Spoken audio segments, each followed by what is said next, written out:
the easiest take in the world is that Tiger Woods is done. You could just say that over and over and over and over and over and over and over again, because someday you will be right. You'll absolutely be right. Let's pick the year like 2050. In 2050, Tiger Woods will not be able to win a golf tournament. So maybe. Yeah, I'm not so sure. Foreplay, a Barstool Sports podcast presented by Chevrolet. The bow tie meets the electric vehicles from Bolt to Blazer, Equinox, Silverado, the whole deal. Boys, we got a lot to get to because golf's fucking hot right now. That's just the best way to describe it. Golf is on fuego. What a week. What a week from our guy, Tiger Woods. There's a lot to discuss.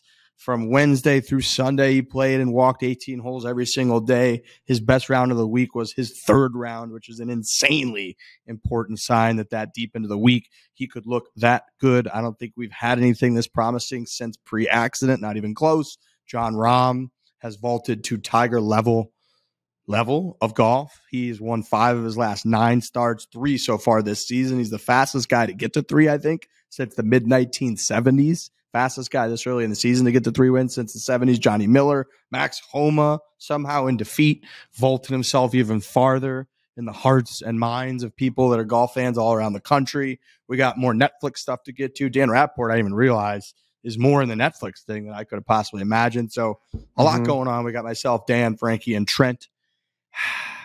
Hey, boys.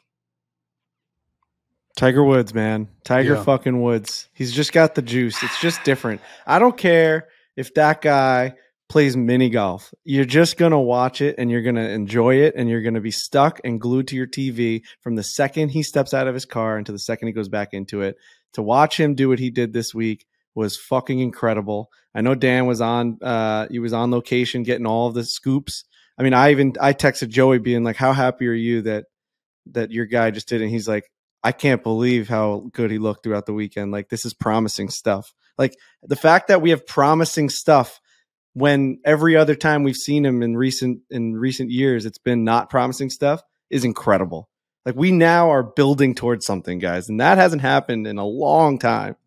The last time we saw him at the Open Championship, it honestly felt like, and we don't like to talk about this, but it felt like there's a chance that was truly on the downhill side of the slope and towards the bottom, and it was only going to go down from there. He had skipped the U.S. Open to prepare for the Open Championship. He had literally gone over there early, which we kind of laughed about months before, to prepare for the 150th at the old course, his favorite course in the world. He's won 2 times there, once by 8 shots, one by 5 shots. He loves it there, and he showed up and played like shit.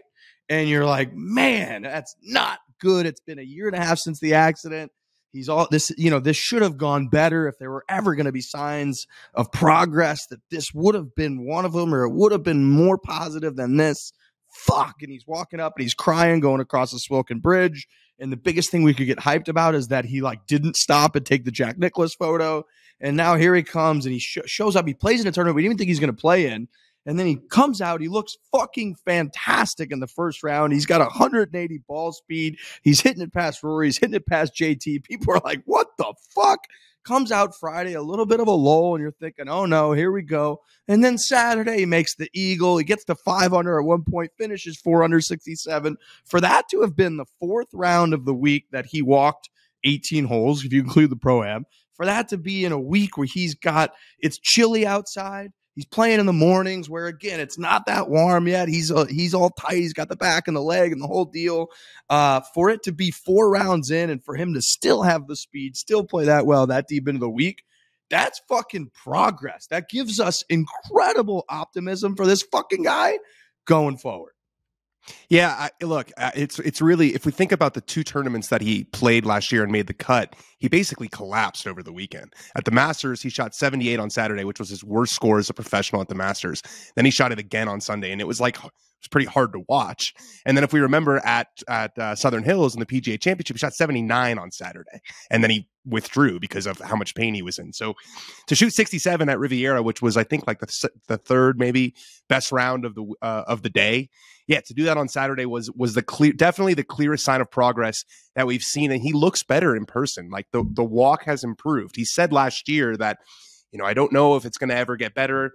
And then this week, he kept on talking about how much stronger he was, how much stronger the leg was, how much stronger the core was. And the game just looked easier. It looked, even when he shot a couple of decent rounds last year. I remember he shot 71, I think, in the opening round of the Masters, and he shot that 69 on Friday at the PGA to make the cut. It didn't feel quite as sustainable. There was a couple of long putts. He looked bad at certain moments. He was hitting this weak cut that was like 165 mile an hour ball speed. It wasn't like that on Saturday for sure. I mean, I was talking to the guys he played with after the round, Matthias Schwab, and I was like, what did you think? He was like, it was super, super impressive. I mean, he didn't really hit a bad shot. That's how they used to talk about Tiger, was that he just didn't really hit any bad shots. He was out driving those guys who are perfectly healthy 27-year-olds basically the whole day. It's interesting. He talked about how he's doing it more with his core now. He's not really pushing off the ground, but he's figuring it out. It really feels like he's figuring it out. The question now is, can he play enough to get sharp? Because in 2018, he played 19 events in 2018 and then 5 more in 2019 before he won the Masters. So he got into competitive shape. He didn't have those lackluster 74s that he had this week, or 174 and 173. The question is, can he, by playing 5 or 6 or maybe 7 events a year, become sharp enough to beat these guys, because they're better than ever? Jon Rahm is just doing incredible things. It's a monumental task, but it feels more possible than it did 5 days ago. I'd also say, we talk a lot about what his body has been through, but we also don't talk about it enough. Like, it's the number one story about him the last couple of years, but we still don't talk about it enough. I was thinking over the weekend, if it'd be inhumane, but if you simulated what his body has been through throughout his life, if you did that to me, I would have quit so long ago. Like, I would have and I think that's the majority of the population. Like, there's a lot of talk with him about how mentally strong he is, and that has never been clearer than what's been going on the last couple of years, and specifically this last weekend at Riviera. The fact that he can even wake up in the morning and be like, I'm going to play golf competitively, is insane. The fact that he can shoot a 67 on a Saturday, in an event like that, is insane. Like I said, if you put me through those things, I would have quit. Probably the first sign of my knee or my back hurting, I would have been like, I don't want to do this anymore. I'm going to pick up some other profession. Think about all of the things that he's been through. Yes, some of them have been self-inflicted. That's no secret. But the fact that he has gone through all of them and can still play at this level and still wants to play at this level is fucking nuts. Dude, think about 2019 when he won that Masters. The reason why it was one of the greatest comebacks and wins in all sports history is because of his back issues, and the fact that we never thought that he would play golf again. And now we watch him and we don't even think about the back. It's all about his leg. Yep. I'm legitimately watching him how's his leg feeling? Is he limping? We're not even thinking about the thing that he had to get over that made his win the greatest win of all time. How insane is that we're not even thinking about? We should still be how is he playing with that back? Because It was that crazy in 2019. It was that insane that he did that. How is he doing that now? But we're not even thinking about it because he has so many other problems. It just shows you how much he... Go ahead. When he had the leg injury and the accident, the whole deal, he wasn't playing that week because of his back. That was 2 years ago. He literally didn't play. He was in the booth, clearly on some sort of medication, trying to get through it. He's slurring his words, getting through it with Nance because his back was so bad. And then he drove off a cliff, almost died, almost had to amputate his leg. Now he comes back. So yeah, he's got that. Him talking about changing his swing to the point where he can't push off the ground. So yeah, now he's using his core strength and his arms. And I'm hearing the coverage. They're talking about there's 3 different ways that you can actually, generate the speed. And Tiger's at the part where he's got to use his core and his arms and his upper body instead of pushing off the ground, and that he's trying to protect the rest of his body with that. This guy has gone through all of this to figure it the fuck out. And, this has been, when we've been up against it forever. I know Frankie was just on the rundown defending Tiger Woods. We've been on the rundown. We've been on Barstool Radio. We've been up against it for everybody. And when he won in 2019, when he won the Tour Championship in 2018, we resurfaced all of these clips because the easiest take in the world is that Tiger Woods is done. You could just say that over and over and over and over and over and over and over again, because someday you will be right. You'll absolutely be right. Let's pick the year 2050. In 2050, Tiger Woods will not be able to win a golf tournament. So maybe between now and then, so sure. At some point, he will be declared done, and those people will be right. The hard thing in the world is to take this stance at this fucking guy who, like Frankie said, doesn't even have a back that would be feasible for any human to use, doesn't have a leg to the point where he has to limp around, is still hitting it 180 ball speed, is still getting out there hours before his round, grinding through to get his leg and his body into a position where he could go out there and try to learn how to compete again, and then fucking doing it. And yes, he had a couple lackluster rounds. We're not going to like ignore that. And people are like, oh, I can't believe you're this hyped about a guy that finished, 18 shots back or whatever. That's just a moronic approach to somebody who doesn't understand sports and this man. And the fact that we are admitting he's not going to be able to have a run like Jon Rahm is having right now. He's not going to get to number one in the world where he wins consistently like he did when he was fucking the real Tiger Woods.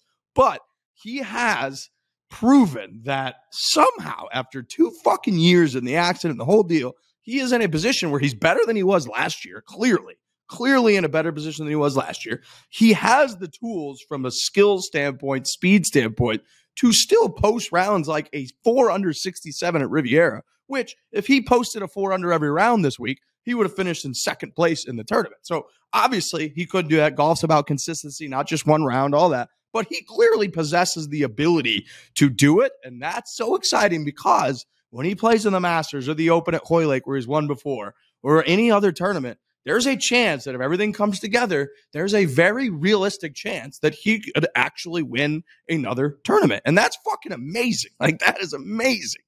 It's surreal to be saying. Look, he shot 1 over on the first 2 rounds, and then he shot 2 under on the weekend. So if we just put it there, he was better over the weekend than he was over the first 2 rounds. It was so nice watching him. And I think, Trent, when you were talking about the mental toughness and even wanting to continue playing, it's based on a deep love of competition and the fraternity. He was so happy this week. He was so happy to be out there. He couldn't wipe the smile off his face all week. Playing with JT and Rory, those are obviously 2 of his best pals. He was obviously in a very joking mood. We can obviously get into that if we want to. Tampon you're talking about? The tampon gate. He was just so that's happy. why I got brought onto the rundown if we want to keep that relevant.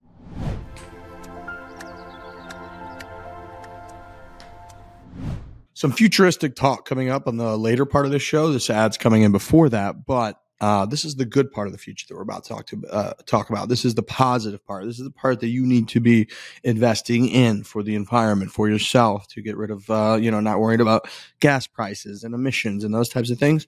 And we're talking about electric vehicles, electric utility vehicles. We're talking about Chevrolet. They got this established line that you've been viewing, using, hopefully enjoying for decades, the bow tie and how classic it is. And now that's just marrying itself right in to the EV game. Let's talk about Chevy for a second. The fact that they won the fucking Daytona 500. Hey. Ricky Stenhouse Jr. is a Chevrolet driver, number 47. I watched it finish up last night. It was finishing at the same time as the golf. I was kind of flipping back and forth because it's Daytona 500. It's a big deal, man. This thing was coming down to the end, and Ricky Stenhouse, he came out of nowhere. He was in like 17th for most of the race, and then he dropped out at 20th. I don't understand how it all works. They have all these stages and they stop and they go, but at some point there was a caution and then he just won. They just announced that he won. Like he just won because of their caution, and there was whatever. All I know is that the bow tie won the Daytona 500 for the rest of his life. He's a Daytona 500 winner. That's like the coolest thing ever to be able to say that. Chevy is on top, beat Ford, beat all these other brands. They are on top. That's freaking awesome. We saw Silverado EV for the first time during Phoenix Open and Super Bowl week. It blew me away. It blew me away at how cool this thing is. It's fucking awesome. So now they've got the EV going and the Equinox, Silverado, Bolt, Blazer. You go to their website, build them out. Like I said, check out the different features, colors. You can whip up, customize your own, see what it's going to look like. Get excited, get hyped up about it, pre-order them. Chevy, you don't have to be some rich person to have an EV now. That's what Chevy's doing for you. Chevy EVs for everyone, everywhere. I was looking up like famous Chevys. How many followers do you think Chevy Chase has on Instagram? Chevy Chase? Chevy? I know. Well, I wanted to say Chevy. How many followers on Instagram? Yeah. Chevy Chase. Chevy Chase. Chevrolet Chase. He doesn't seem like... I didn't even know he had an Instagram. I'm going to say like 15,000. Yeah, I'm going to say a couple 100,000, 200,000. Yeah, it's 244,000. I thought that was low. Low for one of the best comedic minds in the history of the world. There's no denying that, but he's not really his medium. Yeah. I don't know. I didn't even know he had Instagram either, but I thought maybe he'd be like a quirky guy that was like putting up daily videos of himself, and I thought that'd be like a fun follow. Like Steve Martin kind of does that on Twitter. It's a nice follow. That's what I mean. Does Steve Martin have an Instagram? I don't know. Oh yeah. Steve Martin only has 67,000 followers. This is insane. It's just what not their generation, dude. I know, it's weird. That's weird. Chevy Chase. Chevy Chase.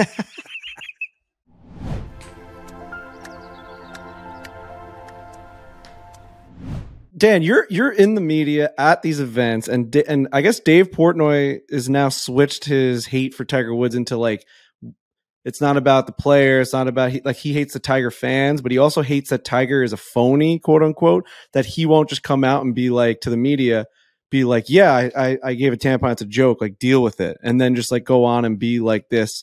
Like we call him Darth Vader, like he's supposed to be this like killer of enemies. Like why even apologize and like say the right thing? My point on the rundown was like, why does Tiger Woods have to be the leader against like the PC culture police and all these people that are like, I mean, every athlete in the world just gives the correct answer at these press conferences and they just leave. Do you feel like Tiger is like a fake person when it comes to, because I get what Dave's saying. Like Dave, like, I mean, Tiger will like say crazy shit to like his buddies, but isn't that how the rest of the world works? I don't know why Tiger's any different. 100% I agree with you. We all say things on the golf course to our friends that we wouldn't want publicized around the world. So there's sort of two things with the tampon. Like number one is the stupidity of doing it in public, right? Like whether you agree with the joke or not, just like he's got to know that there's going to be cameras there, and he's many cameras, dude. And he's every single thing. You're walking around watching the guy, and every single person is filming every single step. So he had to have known that was going to get out, but I guess he didn't think it would. So you put that aside and look at more like in principle the joke itself. Like I just come back to we can't have rules for thee and not rules for me. And like I just know that I wouldn't want the way I talk to my friends on the golf course to be how people judge me as a human being. And I completely agree with you, Frankie. And like, there's no benefit for him in taking a stand. Why would he do it? He's got a daughter. He's got a whole company where, a lot of women work. And so he's obviously doesn't want to make them upset. He never intended for this to get out. He probably should have just put the tampon in JT's locker and nothing would have happened. But yeah, to expect him to be the one who's going to go up there and be like, all right, I'm going to take all the heat. Because if he doubled down, the outrage would have been 10 times chaos more. To double down. It would have been 10 times more, and it would have changed everyone's perception of him. There would have been a piece of the population that would really not like him. It would be super negative for his public image. So I don't really understand that argument. Yeah, I mean, who gives a fuck? Who gives a flying fuck? At the end of the day, it's a funny little prank amongst a buddy.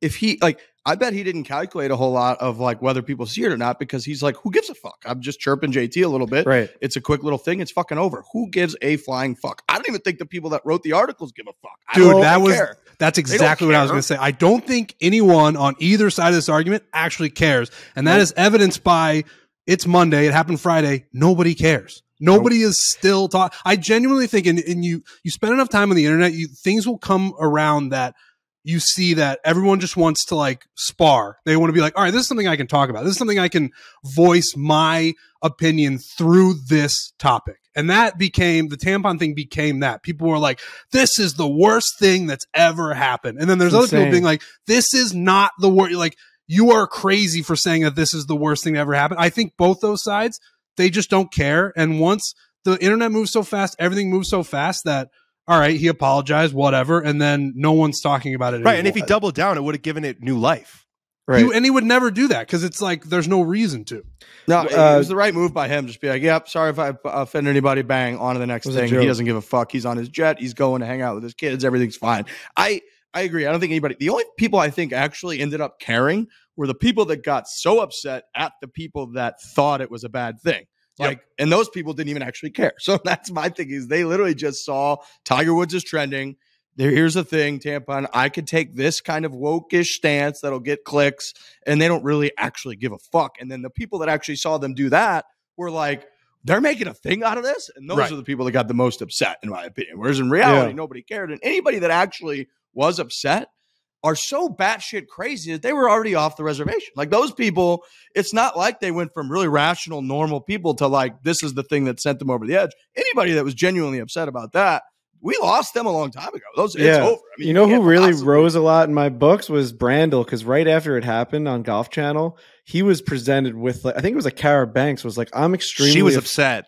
She said to Brandel, I am extremely offended by this. What's your take? And Brandel has to now either like succumb to believing in what she is saying, where it's like, I agree, like, that's the worst thing that's ever happened on a golf course. Or he said what he said, where he's like, dumb to do it there.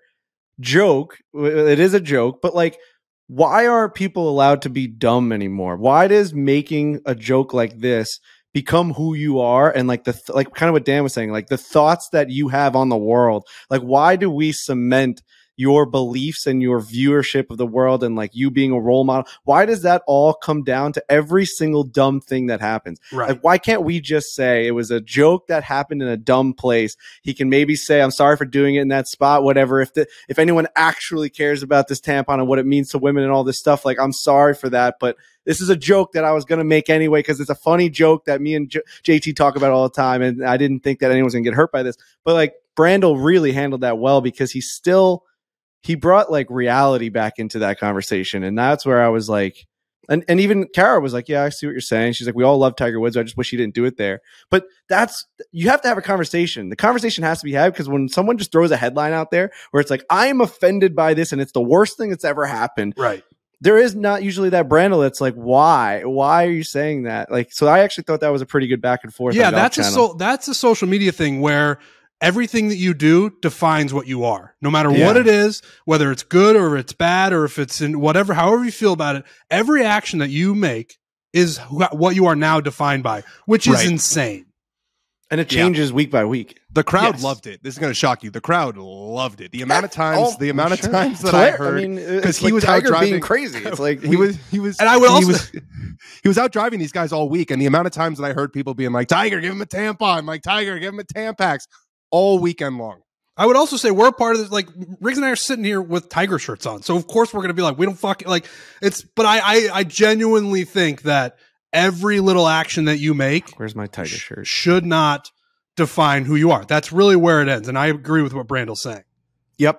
Yeah. And look, like that, he didn't make some big public presentation to try to take a stand with like female products, and how he literally made a joke with his buddy in private, basically. And so that again is where it gets annoying. Where it's like, if you truly want and you think this guy's making this trying to make this point in this public conversation about like men and women and then like, okay, fine, that's a separate conversation. He's making a fucking joke with his buddy in the middle of a tournament that everybody understands and laughs at. And if you don't find it particularly funny, or you're offended by it, like, okay, if that's the biggest issue in your life is that you got a little offended by something, you're doing fucking great. Life's amazing at that point. Life's really incredibly There's fantastic. A lot of shit going on. Things are blowing up like crazy. Like, I will say it's every other day something's blowing up in Ohio. Was brutal because I got a little offended by that tampon thing. You're like, what a Friday you had then. It is a big aliens here. It is crazy.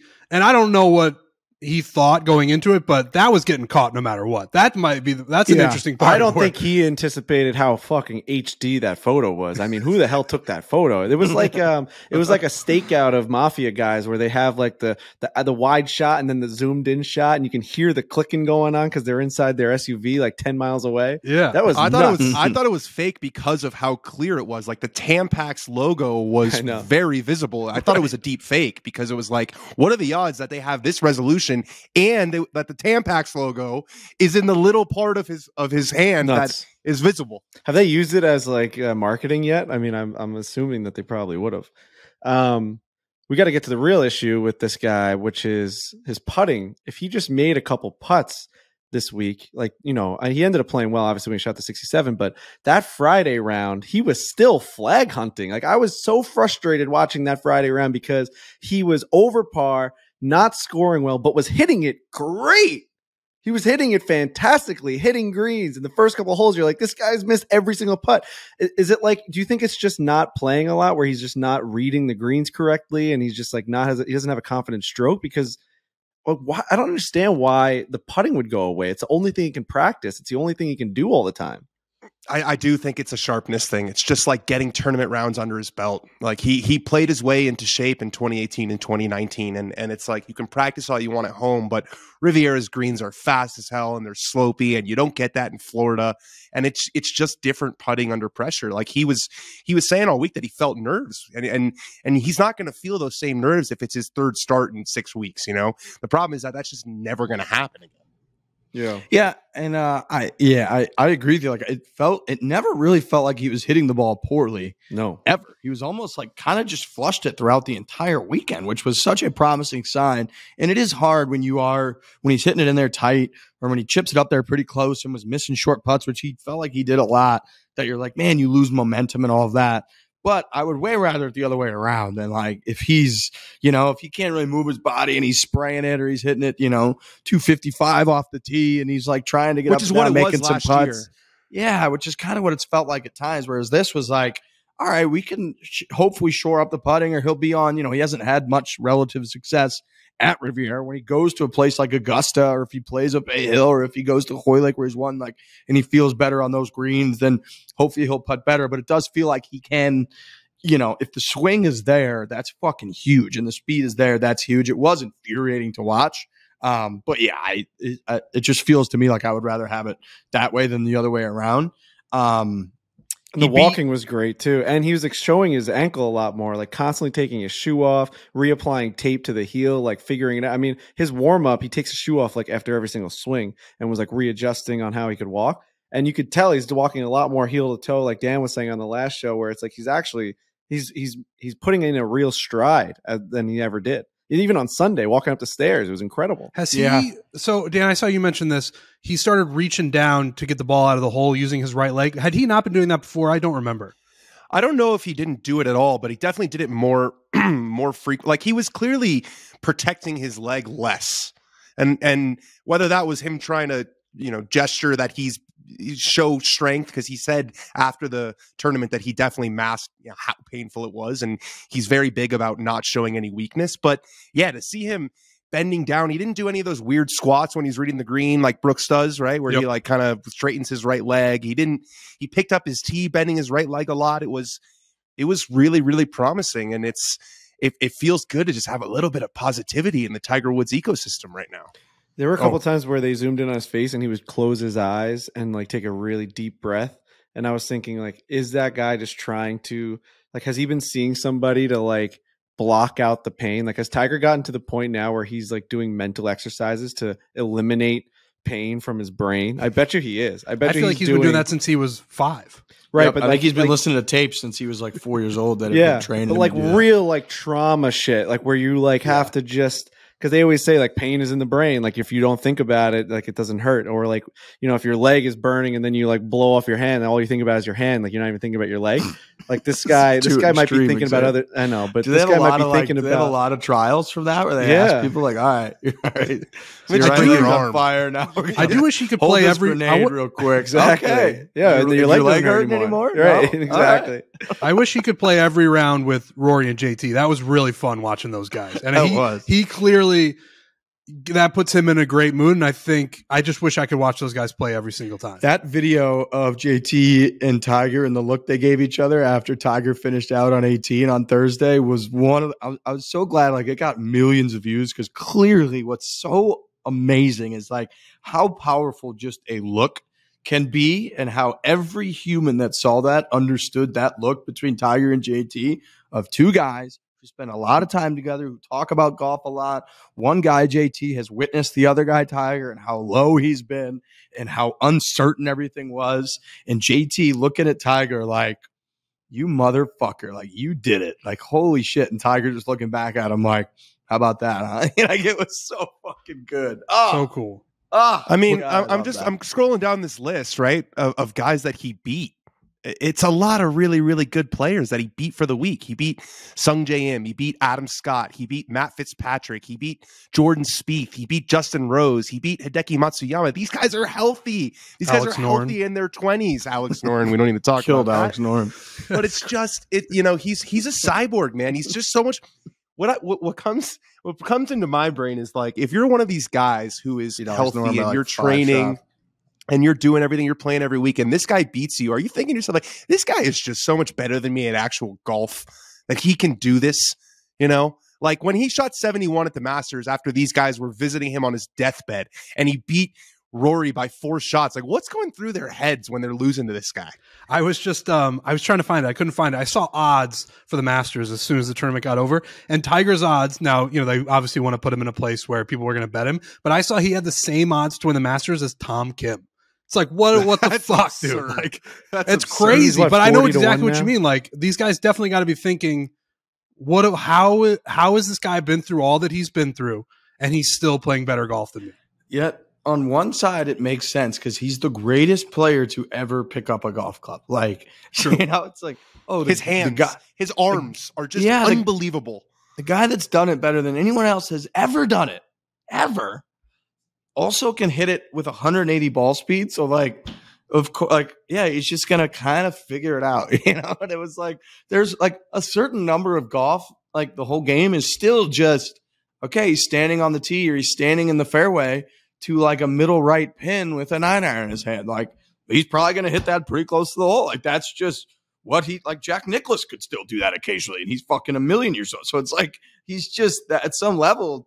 That's golf. Now, yes, he's rusty and he has his shoes, but like a lot of the time, he's standing on a tee with a driver in his hand. The ball's teed up in the fucking air, and he's going to cut one out there into the fairway. Like, of course he could do that. He's really testing I will say he's really testing the theory, though. Like, how far can you push your body and still be able to play golf? There's no one even in his stratosphere who've put their body through more and still been able to play golf. He writes the book, bro. He does. What do you think unwritten. his world ranking would be in a cart? If everyone was in a cart, where do you think he is in the world? Because oh my god, I mean, I really do think like if you gave all these guys a cart, it wouldn't make a difference for the other guys. It would make a massive difference for him. Yeah. What's his world ranking right now? I think he moved back in the top 1,000. I think he's like in the Let's 900s go. now. That's right, baby. That's big stuff. That's big. so Yeah, he's I at mean, 1072 or something like that. I just couldn't even see that. So he got up in 2019 when he, like, at his peak in that return, he got up to what, like 6th or 8th in the world or something? I think it was like 6, maybe even 5 for 1 week. Yeah, he got up to almost back to number 1, which is astounding. So, yeah, I mean, I'm looking here, like I see it like the 12, 13, 14 range is like Tony Finau, Fitz, Burns, Tom Kim. Like, I could see him getting up in there with a cart, you know? 100%. That's like 10th, 100%. 11th, 12th. Like, I could see him in there. Yeah. I don't know if he's passing Jon Rahm, though. That guy's a wagon. Dude, see, this is the thing, He's a right? wagon. And we love Jon Rahm because we had him on the show and he was as good as can be. But while you're talking about all this Tiger stuff and like, oh my gosh, he could maybe win again, you gotta contextualize it, and you gotta worry about the people who are playing incredibly good golf. And I don't think nobody is playing better than Jon Rahm right now. So he's gonna be standing in Tiger's way no matter what. And that's the other problem, is that he's only going to play the elite events. He's never going to play, you know, Puerto Rico. He's only playing the designated events where, by rule, all of these guys have to play now.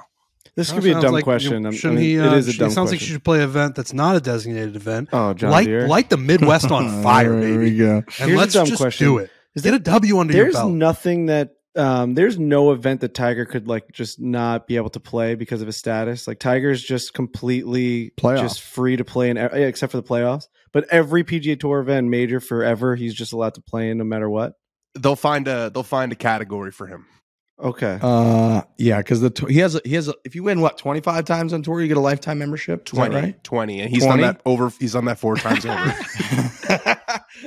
and then yeah, I was thinking Masters you could play For life. forever. Yep. And then the other 3, I mean, he's won them, so they're just going to give him an exemption. He's not, you know, but he also just won the Masters 4 years ago, so he's still in those tournaments. Right. Rahm obviously knows his Tiger stats because he was listing them off in his press conference, and then he said that, and this is true, that in just 1999 and 2000. So if he only played two years, he would have 17 wins and 4 major championships, which is a better career than Jordan Spieth has had. Huh. This is fucking crazy, dude. It's crazy. If he did what? Just 99 and 2000? Just 99 and 2000, 17 wins and 4 majors. I mean, there was a while there he was ripping off 5 like it was no problem. He was like 5 a year. You can mark me down for 5 of them. It's like, what? How good is that? Well, I mean, yeah, his stats are unbelievable. But anyways, What a week for Tiger. A lot of positives to take away. He shot 1 under. He tied for 45th, 69, 74, 67, 73.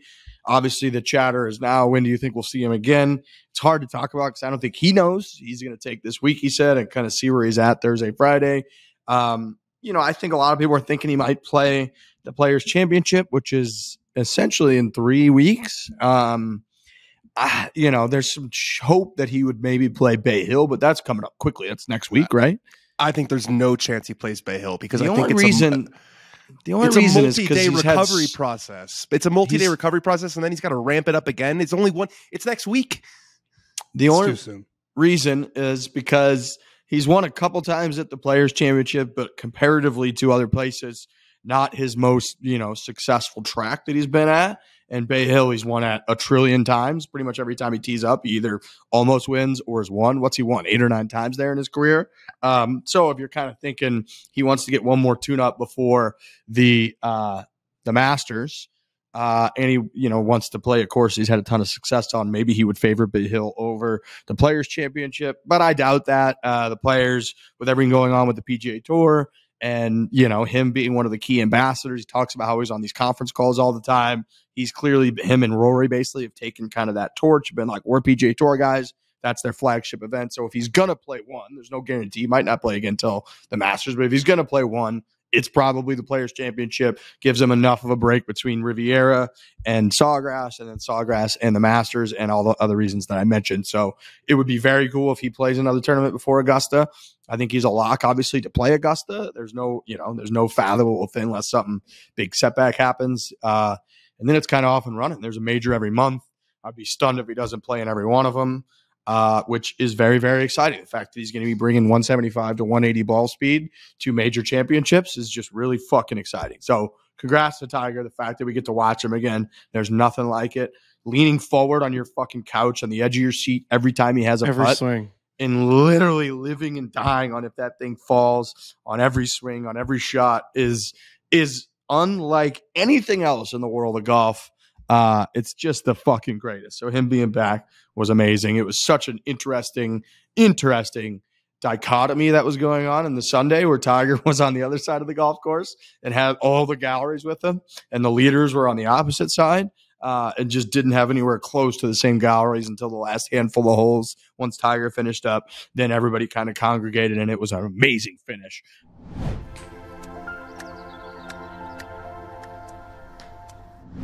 Netflix and the creators of Drive to Survive were inside the ropes.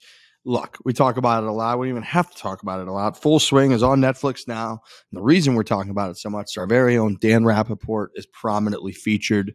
He's in there. He's connected.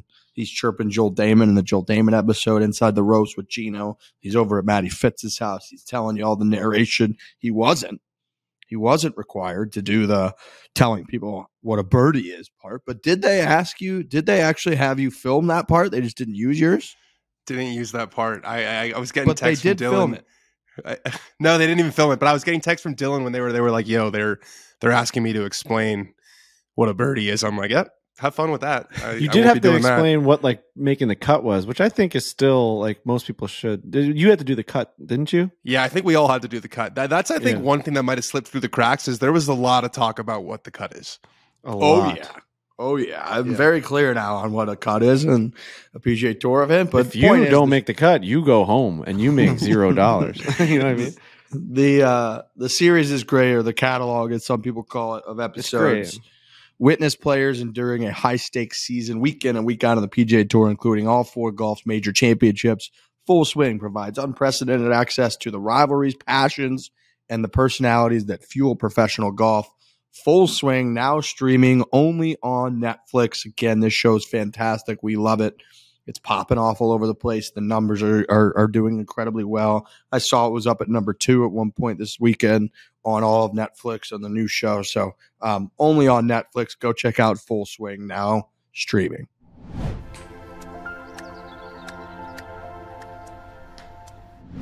Jon Rahm, Max Homa coming down the stretch. Both had a ton of success in California. Max, obviously a Southern California guy. We've talked about when he won at Riviera 2 years ago, that he basically puts that on the same pedestal as any tournament that he plays in because he's an LA guy. I was, for whatever reason, part of me was stunned at seeing Max Homa and how emotional he was after losing yesterday, after finishing second, which is not really losing. He finished second in a fucking golf tournament, made over $2 million, had a great showing, but obviously came up short to Jon Rahm. For whatever reason, part of me was thinking in my head, like, all right, this must be pretty easy for Max to swallow. He's won a bunch in the last couple years. He won at Torrey Pines a few weeks ago. He finished second. He's already won this tournament before. He's got to be feeling really good.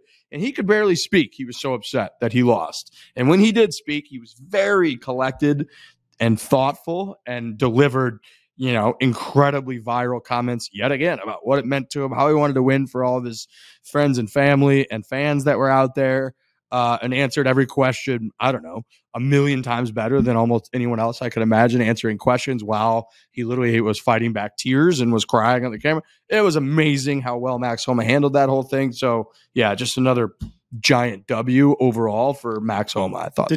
Dan, were you the one that asked him that question that made him cry?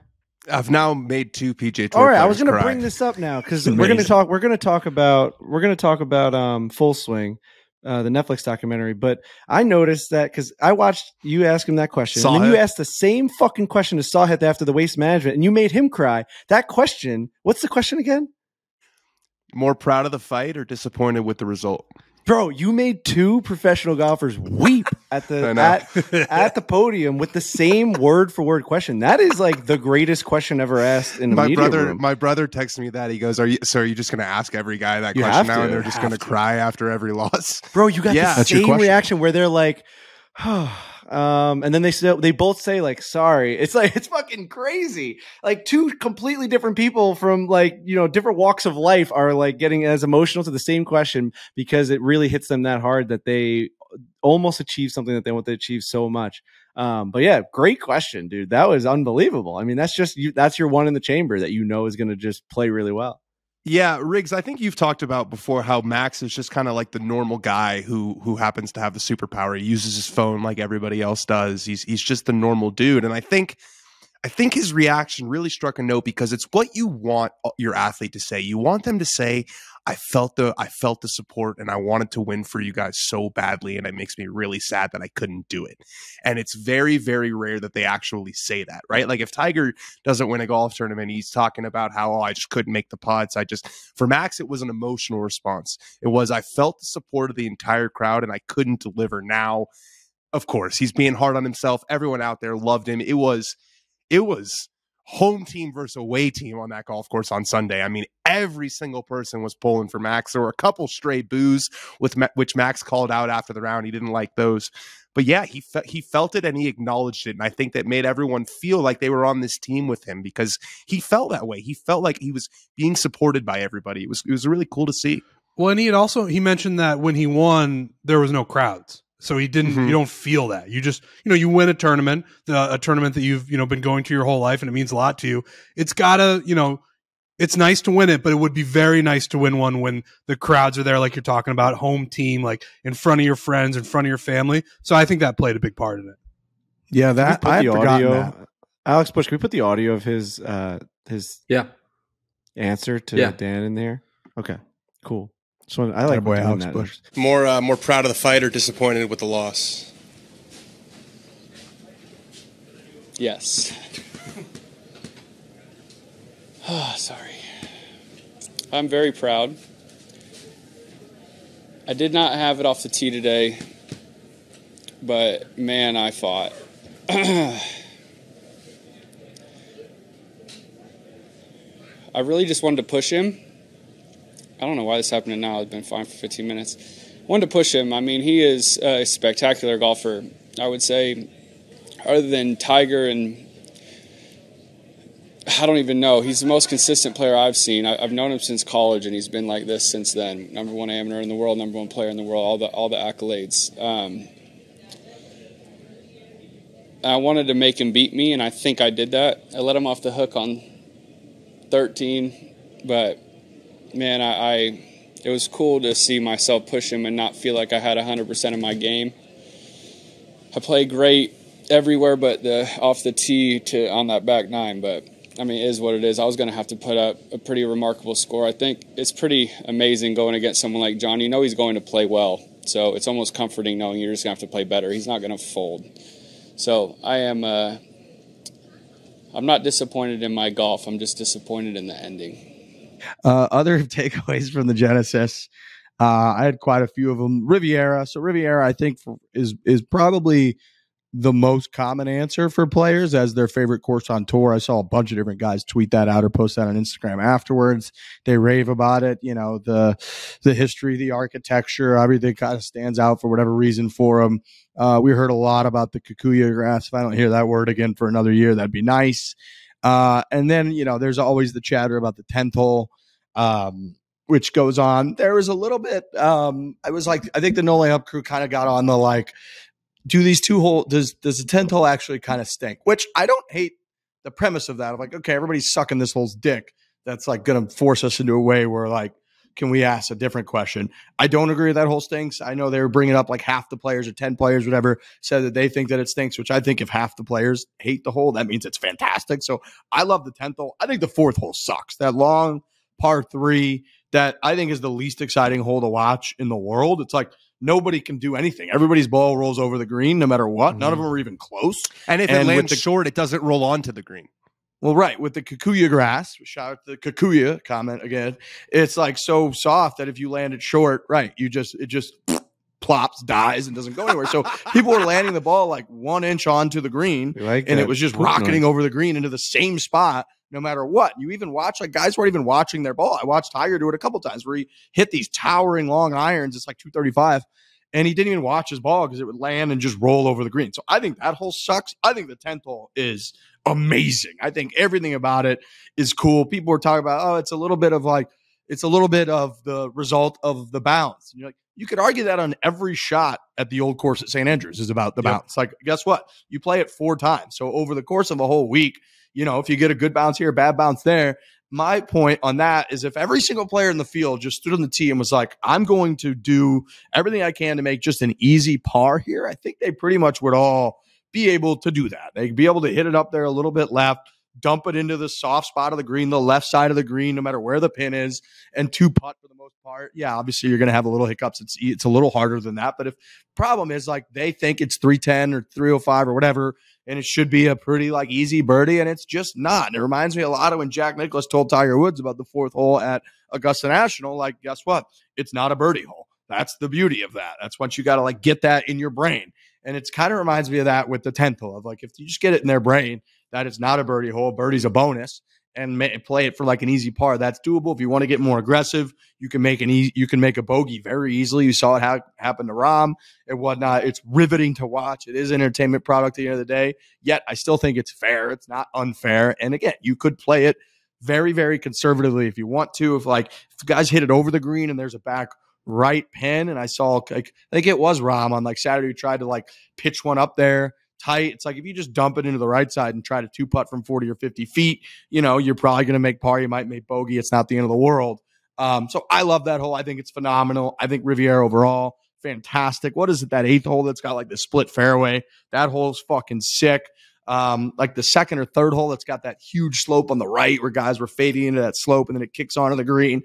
That hole's awesome. The 18th hole coming down with the amphitheater is phenomenal. So even as a viewer on TV that's never been to Riviera, I do think it's one of my favorite courses to watch. And I think the 10th hole is excellent. I think the 4th hole again is maybe I view it by how exciting is it to watch the hole? The least exciting hole to watch anybody play in the world, to the point where the players don't even watch their tee shots. They literally hit it and they just know it's going to rocket over the green. So I think that hole fucking sucks. I mean, who are they arguing that the 10th hole sucks for? Like if you're on like the players, like, because if you're talking like for viewership and people watching, it's one of the better holes. Like you're getting so many different outcomes. You're watching them do so many different things and approach it. Like if you're sitting there, like no laying up guys are like, who does it suck for? Like Sahith Theegala? Like who are you arguing on behalf of? The 120 guys that are playing in the tournament? It's like the weirdest stance to take of all time. Like it's a fun hole. We'd rather watch Carnage. That's why we talk, like US Open is Carnage. That's why it's one of the better rating majors that we have. Like it's Carnage. You want to see it. Yeah, the anti 10th hole is predicated on this notion that everything has to be fair. Which, if you want to take that to its logical extreme, right? What are we talking about? If you want to take that to its logical extreme, we just have the tournament on a TrackMan combine, right? Like it's that was like the Bryson. Remember when Bryson was basically wanted every hole to just be like in a vacuum? Essentially, it was like I would win every week. I think I defended him because I was on Bryson's side with everything. I remember that coming at a wrong time in my Bryson days, where I had to be like, yeah, every putt should be straight. Like, it's the best way to see. Just see who's got this. Let's see who can do it. It's like, yeah, is luck more a factor on the 10th hole than most golf holes? Yeah. And would it be not great if every hole was like that? Yeah, but it's one hole out of 18. It's super fun to watch these guys hit it up there, and then they're basically playing billiards.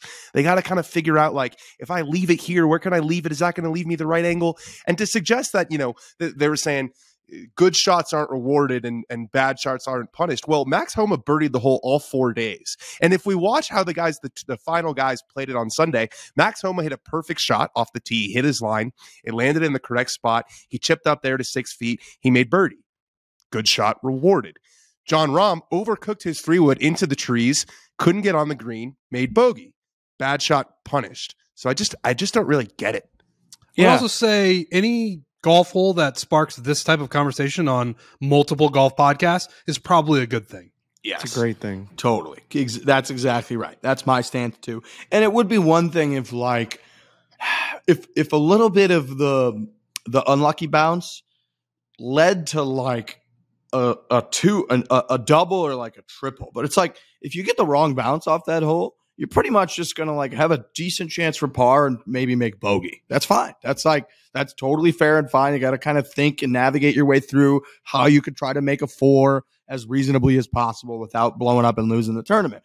Where if it was just like, if you got the wrong bounce on the left, it went like OB, and that would be a little ridiculous, or just water or whatever, where this just seems very fair. And the point to me is like, anybody who hits it in those trees left, you're choosing to bring those trees into play off the tee by doing that, by hitting a club that can get to those trees on the left. So if you want to avoid those, you can play the hole by just laying up. You could just hit a fucking iron and then hit a wedge into the front left part of the green pretty reasonably and probably make a 4, like I said.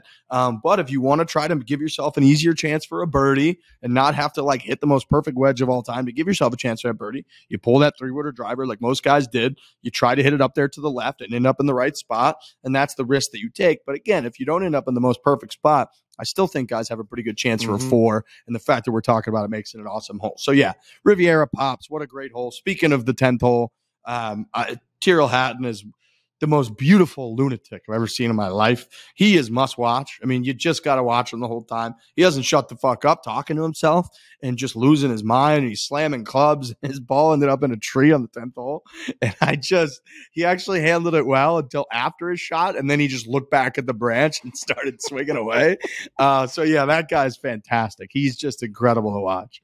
I thought he was going to tone it down for the tournament host because he was playing with Tiger, but no, the answer was no. He did not tone it down. And then on 18, he missed like sort of a short putt, and like I really thought we were going to get just a helicopter of a putter into just a huge gallery or the machine gun. Just like the guy from Office Space. He's like just absolutely killing everybody. But yeah, no, it's he's a lunatic, but you need to have him in the mix because.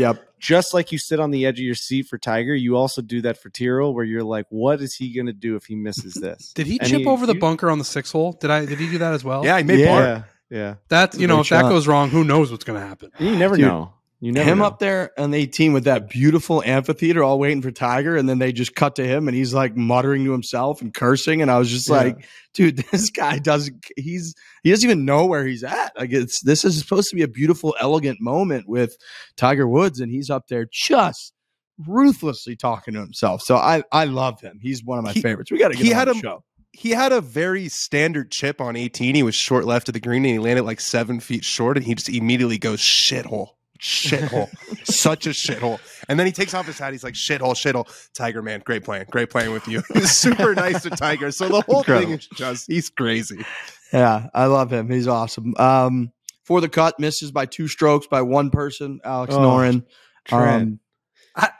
Ball flight, dude. I don't know what you want me to say. Like I was in Phoenix and I was walking around and I saw just this beautiful, beautiful ball flight. And it came back to bite me. I obviously wanted Tiger to make the cut. That was objective number one. But I mean, he sat on that cut line overnight because they had to finish up in the morning. I was like, well, if Tiger doesn't make the cut, then I'm off the hook here. And he ends up making the cut. And yeah, it's Doug Gim put the team on his back. Yeah, he did. He had a good start. It made me a little bit nervous because, again, he had missed a lot of cuts in a row, but he loves Riviera. He should have won the US Amateur there. Doc Redman made a preposterous birdie on this 17th, or eagle on the 17th hole from like a 50 or 60 feet that ended up costing him that, but he likes that track, so I figured he might play well. And then he did. He stumbled pretty much every round after the first round. He kind of just kept coming backwards, but it was enough to get him through. So I do want to say that, it's Alex Noren, he fucked us over. Like, I'll take full credit for that, but also the fact that we were even that close is once again pretty incredible. Like, the bet didn't hit, but the fact that we were that close, we're on it. I agree, Frank. Dude, that was a plus 925. Is that what that ended up being? Yeah. It was almost plus 1,000. So, I mean, the fact that we were 2 strokes off, 3 guys were in the cut. We're hot. We're definitely going to keep this thing rolling. That wasn't a blowout. It wasn't we didn't, we shot for the stars and we almost made it out of the stratosphere. We were right there. We almost left orbit. And it was, I mean, that's all Trent. I don't know if you're going to make a full apology to the people because, we got a lot of tweets. Well, I said I take full credit for Do you that apologize, though? I apologize. Okay. I sincerely apologize. I didn't see that coming. I got, I just fell in love with ball flight and it ended up biting me in the ass. So. We doing it again this week, though, yeah? We're doing it again this week. So, folks, we are at the Honda Classic, which is a tournament that has gotten just massacred by all the changes in the schedule. This puppy used to be up there. It was Tiger and Rory. I remember battling down the stretch. In 2015, it was the strongest non-major field of the year. Wow. Now it's just nobody. It's dead. Honda's gone after this year. Like Zach Johnson's in the field. It's going to be a grind this week, but we are back before the cut. I mean, we could go another 2 months without hitting, and we're winning for the year because we got so red hot at the beginning, hitting a plus 800, a plus 825, and a plus 425. We almost hit a plus 925 last week, but we got to make our picks. I see Alex Noren is in the field, so Trent, you have a chance at a little redemption. I got my eye on it. Situation. I don't know if people want to go through, if you guys want to wait, if we've looked at this yet, because this kind of pops up on us. This is also a little bit tricky because we do this for the cut. We record this on Monday. So it's like we're still in Riviera mode. I'm still like digesting and debriefing about what happened. And we got to go into next week. I haven't seen by his ball flight on the range yet this week, so I don't really know what precisely to go with, but it's kind of a feel thing. So I don't know if you guys have looked at the field yet. Well, I'll start. Okay. All right. And you forced my hand here because I had a name in mind, but now that after you threw a couple shots at Zach Johnson, I'm putting him on there because now I want you to be. Now we're all in this together. Whoa! You're making your. I don't make your pick for you. But I'm saying that I want you guys to be on the rooting side of Zach Johnson because he's a great guy. We've got him and I now have this great relationship where every time I see him at a golf tournament, we just talk about Iowa sports. It was beautiful to witness at the Phoenix Open. It is a dream come true. I tell my parents about it every time it happens. They're like, I'm like, you won't believe the relationship that we talked about Cade McNamara. We talked about the transfer portal. Like it's an incredible thing that is. Dude, and he double dipped with you on the practice green at Phoenix Open. We said our hellos, our greetings. Then the conversation was over. He had every green light to just be gone. And a good 15 seconds later, he looked in Trent's direction and made some comment about Iowa football. And you two were just locked in for 5 minutes talking Iowa. It was amazing. It's so great. And it's really something that I love. So I'm picking Zach Johnson as my for the cut bet. Okay. Dan? I'm going Hayden Buckley. Fifth, yeah, you got to golf your ball. The golf course is really hard that they're playing this week. PGA National, there's hazards everywhere. You got to drive it well. He's 5th on tour in strokes gained off the tee. He's got a 2nd place finish this year in Sony. He looked good in Phoenix, missed the cut last week, so that'll juice his odds a little bit. I'm going with Hayden Buckley. I never know how to say this guy's name. South African Christian bet. I don't want to do it. Try. You got it. Bezenhout. Play the Tiger on. Bezenhout. You're mumbling through. You gotta be. Yeah. Bezuidenhout. That was pretty good, actually. That was pretty close. Bezuidenhout. Bezuidenhout. You're close. Okay. Christian Bezuidenhout. That's who I'm picking. He was +2 at the Genesis Invitational, 2 over. So I think that, he didn't have the best week, but he also didn't have the worst week. He was right around where Tiger was. So I like seeing him advancing his game this week. And also his name was the longest on the list that I saw. And that was the reason why it caught my eye. So it's always something that comes across my desk when it comes to the For the Cut bet. I don't know that I've really picked a loser yet, so I'd have to go back. You and Riggs don't have know both if been I solid. have either. I really think I'm like 4 for 4 at this point, so we'll see. I'm picking Christian Bezuidenhout. Yep, close. Nailed it. I've been going back and forth over these last 3 minutes or so since we brought this up over a bunch of different names. I thought about going with our guy Colin Taryn because I love him to death. He's an MC at the Waste Management, is that right? And he missed the cut, and then he would grab jumped a couple up and pints.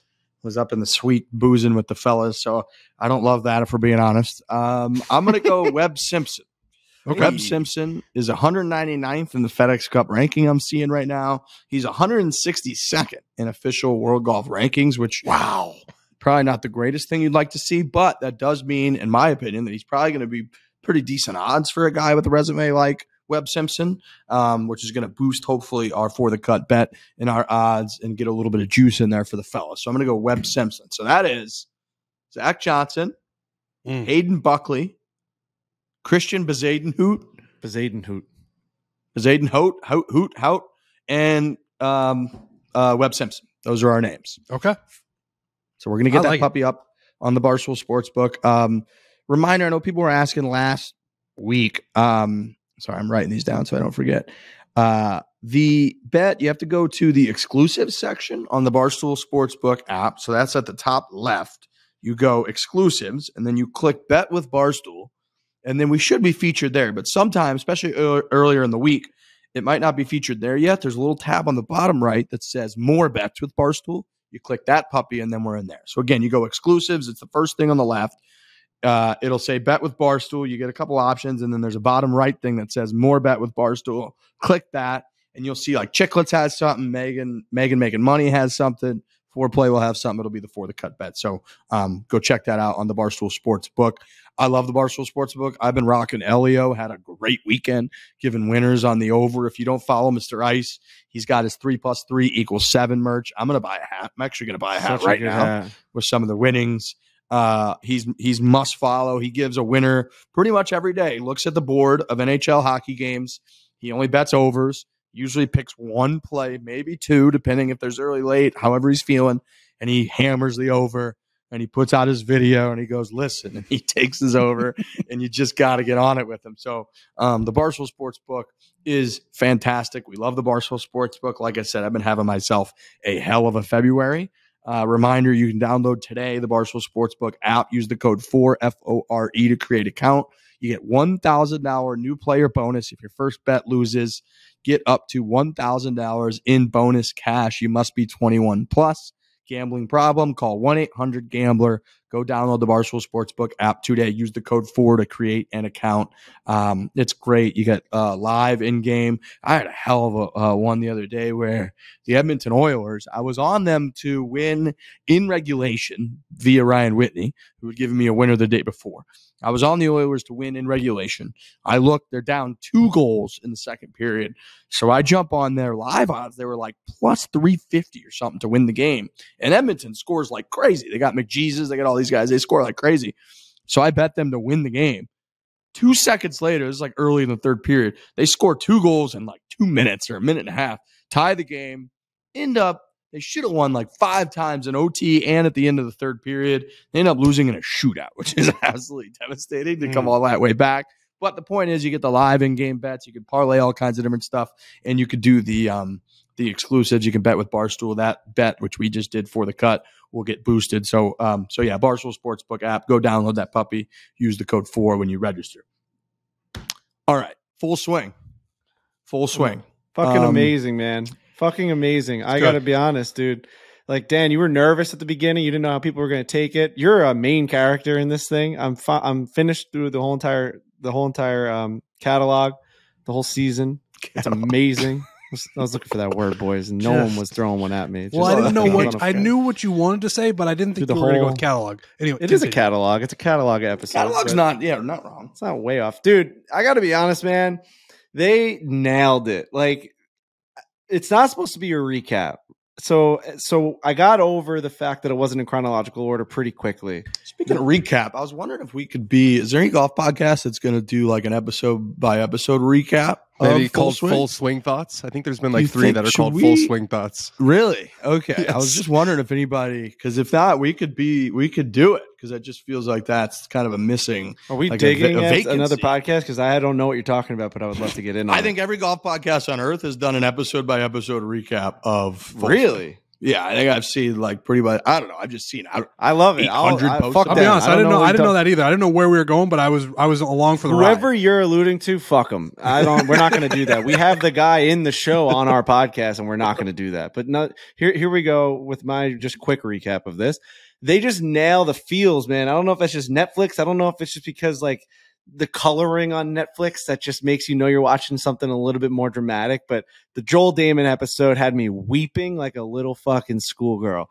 The Matt Fitzpatrick episode, Dan is just a main character in that episode. I also wept like a fucking little baby. I swear to God, I was like crying like ugly tears of just the success and people hugging him, being like, "This is why you work." And he's like, "Fuck yeah, that's why I do it." And then of course the Rory episode made me tear up. Just like the Tony Finau, Colin Morikawa, every episode just hits you right in the gut. And it's like, that's why they made this thing, man. These guys, they showed you who these guys really are. And like every single one of them are just incredible people. You know what I mean? Like they're just really, really good, awesome people. Even what's it called?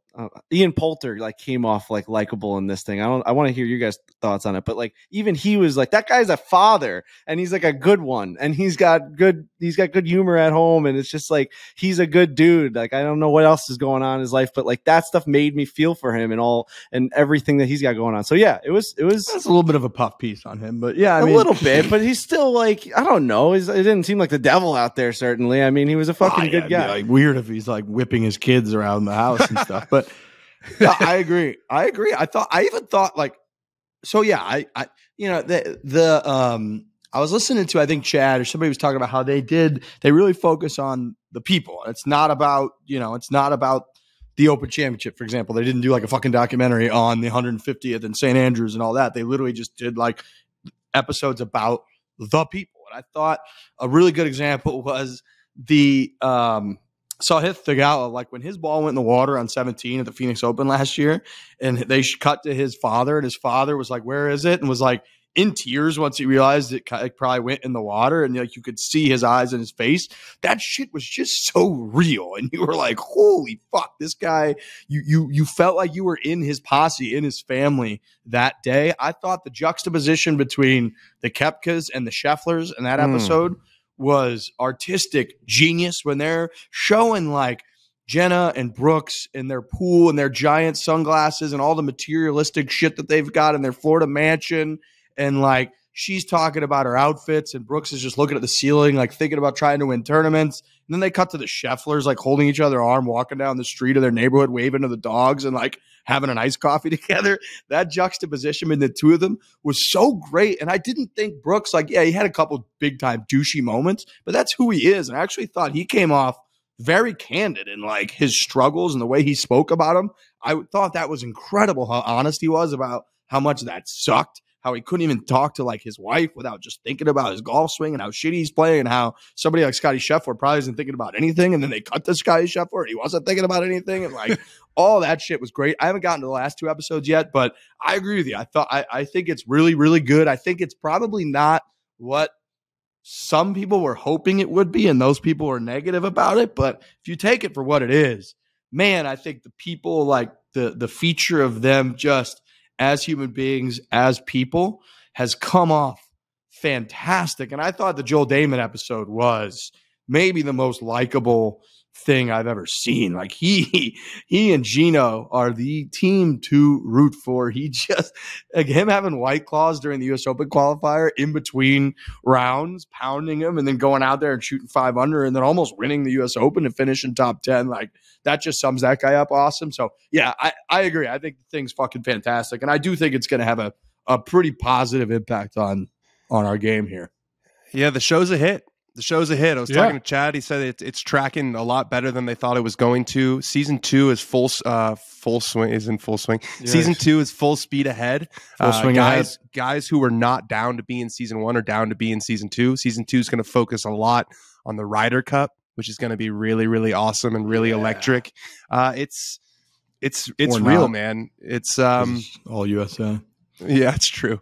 But yeah, the Netflix effect is real. Like it felt like there was more buzz this week. And that's kind of one of the things I wanted to say on this podcast is like, just kind of feels like the PGA Tour's winning a little bit right now. It really does. Like Tiger is sort of the trump card. Like having him at any tournament is going to immediately blow any live golf event out of the water, obviously. But between Netflix, between Phoenix and the great week that they had in Phoenix, with the Super Bowl in town, and Scotty and Rahm, and then Rahm and Homa and the guys who are crying after losing the tournament because of how much it means, it just feels like the PGA Tour is in a really, really good spot right now. After, you could argue that the 6 months, kind of from June through December, Liv was really on the front foot.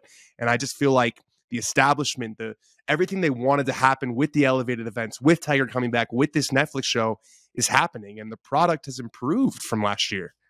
Dude, it's funny. time. Anytime you mention, like if you compare the PGA Tour and Liv, like on Twitter or whatever, there'll be people who'd be like, "Oh, that Liv's living rent free. You're just thinking about them." So it's just a competing league. So you got to talk about it. It's currently the only other sport, the only sport where there's just this rogue league that's trying to take all these players. And I agree. I mean, it just seems like you just can't compete with what the PGA Tour is doing. It's hard. They have like the waste management felt like what Liv wants itself to be, but it's just, you can't build that overnight. You can't be like, this is how we're going to do it, throw a bunch of money at it and have it appear. And the PGA Tour just has this history. It's got Tiger, it's got Rory, it's got JT. It seems obvious, but it's just hard to beat all of that shit. Which is a little bit unfair to judge Liv at this point on, because they, like you said, they can't achieve that overnight. Right. You just can't do it. Like we still make fun of the FedEx Cup because it's 15 years old or something, right? And that's like such fresh history that it's like, oh, they just threw money at it and it's like not going to be real. But no, that's got 15 years of history. And the other thing I would like kind of pump the brakes on a little bit is like, we're kind of building up to that moment last year where everybody called Liv dead in the water. True. Like this is the PGA Tour's time of the year to shine. Like Liv's not really going on yet. They ramp up like they always have. They get the Phoenix Open, gets the crowds going. Riviera's people's favorite course on tour. We're 3 weeks away from the Players Championship when Jay Monahan will take another victory lap, and it's going to be great. And then, they kind of Liv starts to get going again. So they right now, absolutely, like the tour is buzzing. I saw this tweet from Dylan DeChair, some quick money talk he wrote. Jon Rahm made $9.4 million in 6 weeks. Max Homa made $2.18 million for second place. Comparatively, he made $1.67 million for winning the same event in 2021. Weekend tickets sold out at Genesis, and the cheapest resale value were about $200 on Sunday. So there's just a lot of like money in general around the PGA Tour.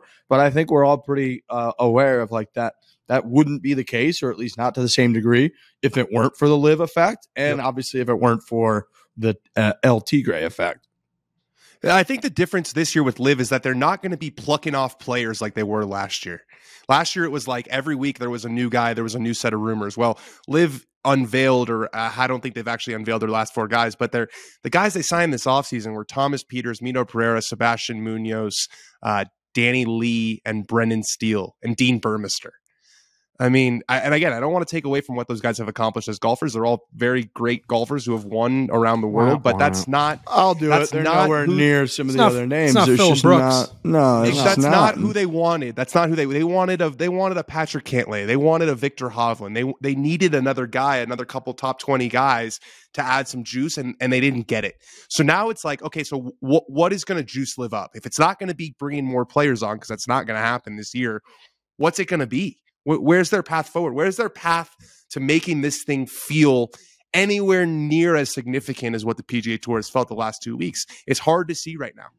Yeah, you guys have called me the live guy on the podcast, and I've definitely defended both sides of it, being like, there's a reason why they're doing this, whatever. Oh, for sure. I'm a recency guy. I'm always like recency bias, and I'll admit that. Like, whatever is hot in the streets, I'm jumping in on it because it's just I get caught up in the theatrics of it. Watching the Netflix documentary, being at Waste Management, I found myself sitting outside, looking outside my window on the plane, being like, who the fuck cares about live golf when you've got all this stuff going on? I mean, I know it's the Tiger effect. Tiger's just in the mix right now. Like, anything that he's in, you're just watching. But like, I don't even give a fuck that like Phil Mickelson and Brooks Koepka exist anymore. Them golfing in a tournament means nothing to me right now.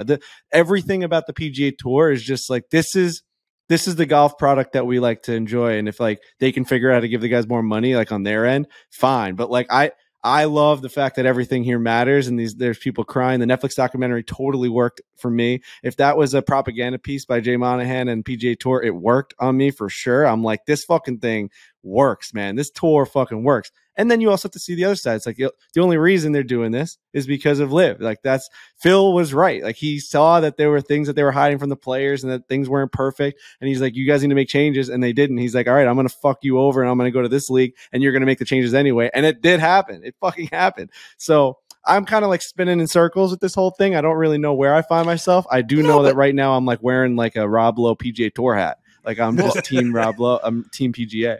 I laughed at, like, I saw pictures of him. He was inside the ropes out there this last week, and somebody made the comment to him about, like, somebody's got to get you the PGA Tour hat. He was just, they said he responded, was like, that NFL hat thing is just never going to go away, is it? No, never. That's just what he's known. He tried to make a joke, right? Like, wearing he didn't have a hat to go to the game, and someone's like, why don't you just wear the one that the rest wear? And then they thought, like, it's a forever meme now. Oh, yeah. But no, Frankie, I agree. And it's, I think like witnessing all of what we've seen the last 2 weeks on the PGA Tour, especially from the Waste Management and everything around it and the fans and how loud it is and how insane it is, to Riviera and Max Homa like legitimately crying because he came up short. It does really give a lot of kind of support to understanding guys that didn't just go for the money, that were like, no, I live and exist to try to win PGA Tour events. That is what I want to do. And I make enough here that, yeah, maybe they would have paid me 50 or 75 million, depending on whoever the hell you are. But here I can make plenty of million, and I can feel something that's going to bring me to fucking tears on a given week.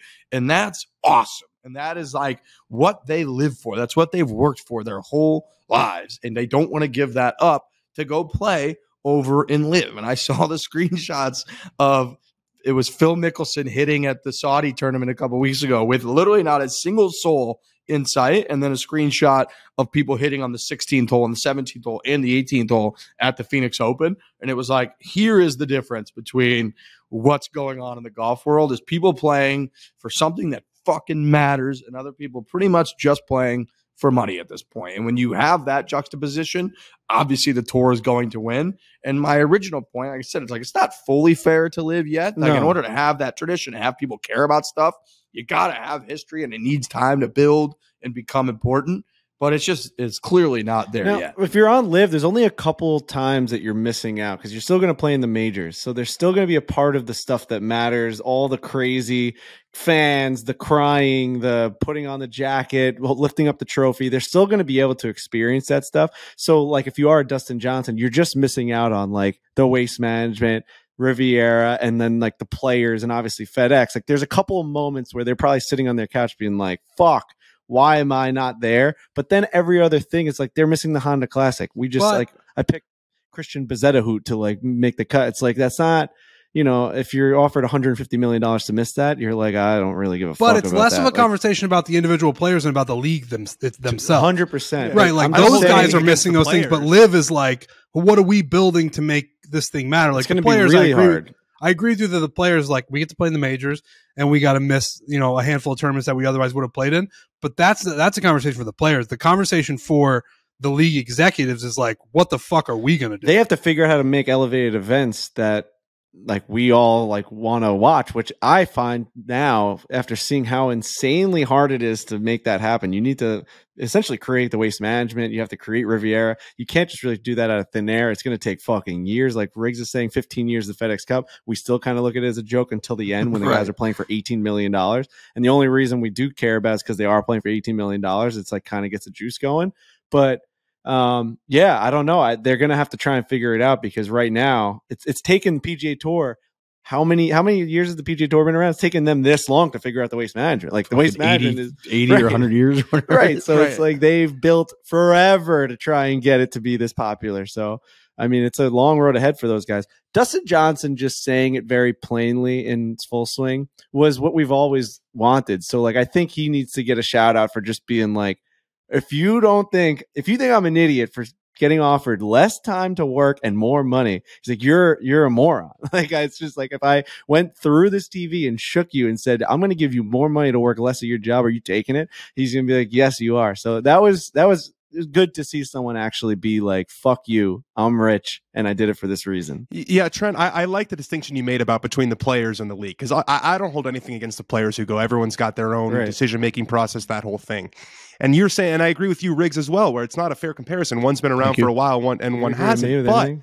But yeah, I've agreed with a lot of things you've said today. No, I know. You name them. Alex Bush, he's needy. You can agree with real quick. Bush, say something. But when you say it's gonna take them a while to build stuff, it's like, well, they're hemorrhaging money.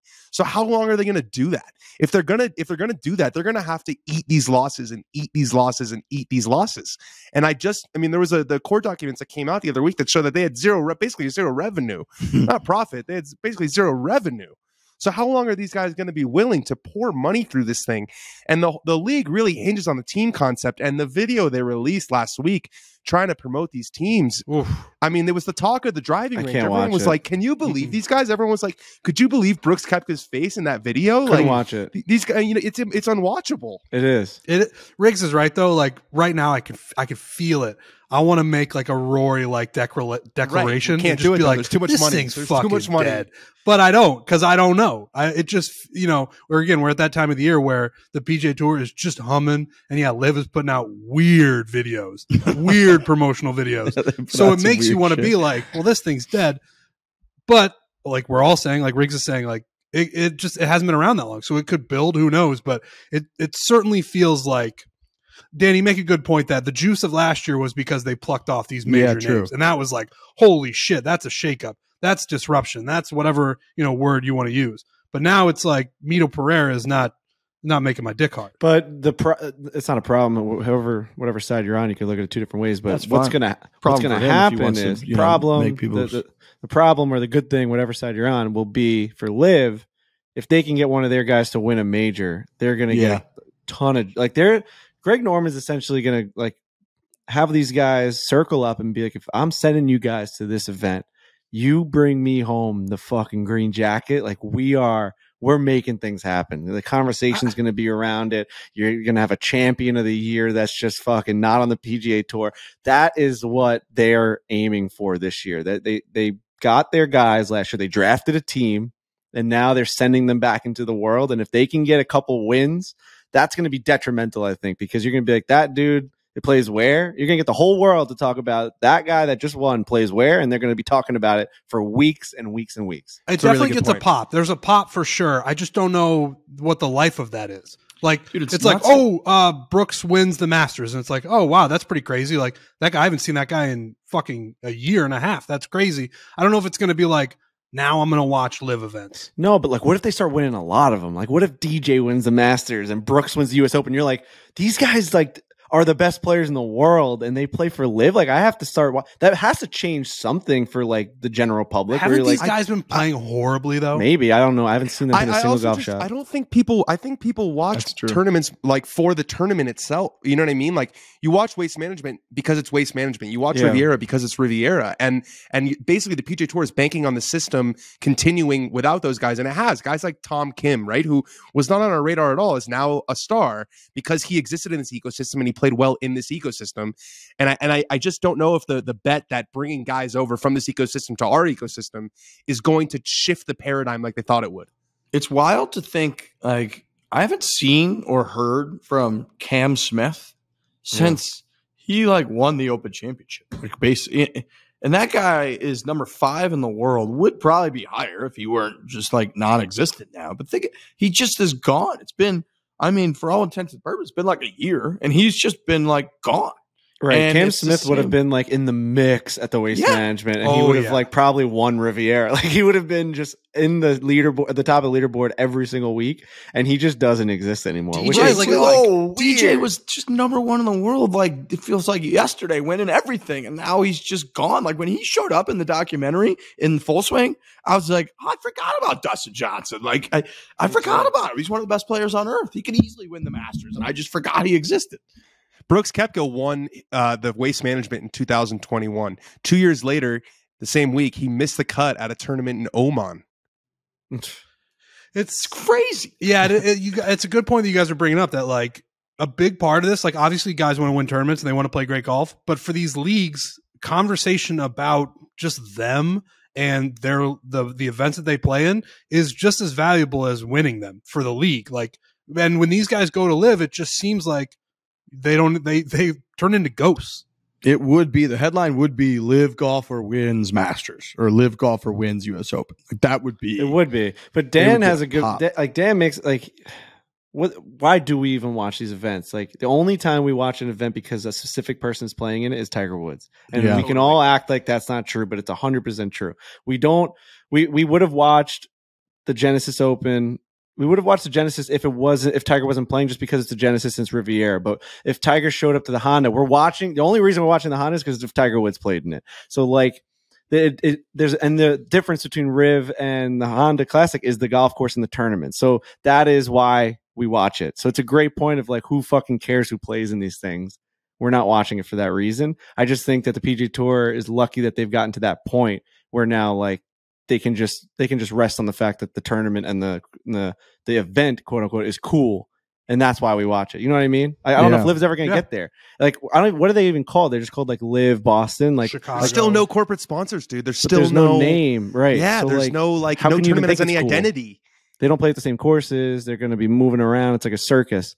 I don't know. It's like our kids, like we're going to be dead by the time Liv has the history that the PGA Tour has. Like that's so far down the line. If that ends up happening, that was a success for them. If they're fucking you know what I mean? If they're still around and our kids are around and like you know, my heart stops beating and Liv's still going, like that's just a tour then. You know what I mean? That's just a tour that's happening. Maybe. It depends on what it looks like. If these guys seem content right now to just burn money, and that's how you keep a tour going. What is their end game? Have we ever gotten an answer from them? What are they actually trying to accomplish? Because they can't act like they're going to abolish the PGA Tour, do they? Does Greg Norman think that at some point he's going to be so successful that the PGA Tour will cease to exist?